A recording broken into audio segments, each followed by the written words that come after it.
Welcome back to Chalk Talk. Inter Milan beat AC Milan 1-0 to progress through to this year's Champions League final with a 3-0 win on aggregate. Onto the key statistics.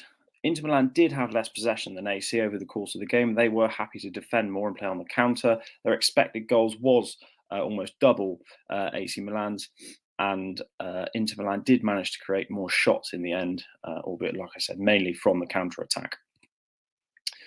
The formations looked a little bit something like this. Inter Milan in their 3-5-2 formation and AC Milan lining up with a 4-2-3-1.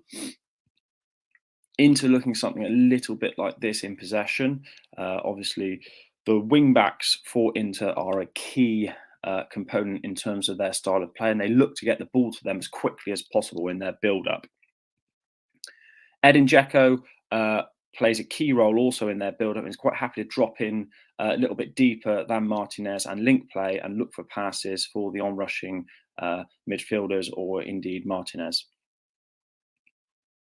AC Milan looks something a little bit like this, 4-2-3-1 in their formation. And there was a little bit of rotation going on in their shape, albeit it was a little bit subtle and didn't happen all the time. Theo Hernandez was inverting inside slightly to try and make up the numbers in midfield. And you can see Tonali pushing onto the left half space there and Diaz into the right half space. And it looked a little bit something like this at times in possession, especially first half.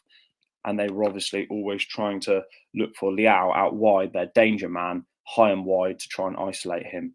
But Inter did a good job of keeping him quiet for the majority of the game, to be fair. Inter Milan were very happy to defend in their 5-3-2 shape in a low block. And I think this is going to be a real issue for whoever they play in the final to break down. You can see there that they've got 8 men in that central region, compact, narrow, hard to beat.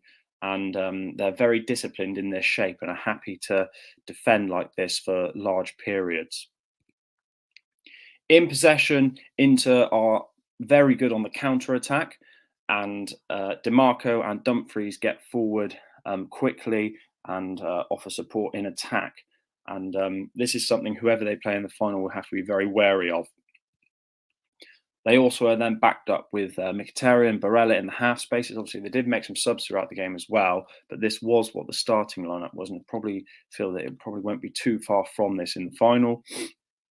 And one thing about Inter to be aware of is they do play with 2 centre forwards, narrow 2 centre forwards that work off each other. Obviously, Lukaku came on and looked lively as well, and that's a good option for them to have from the bench. So that's something whoever they play against will have to be wary of.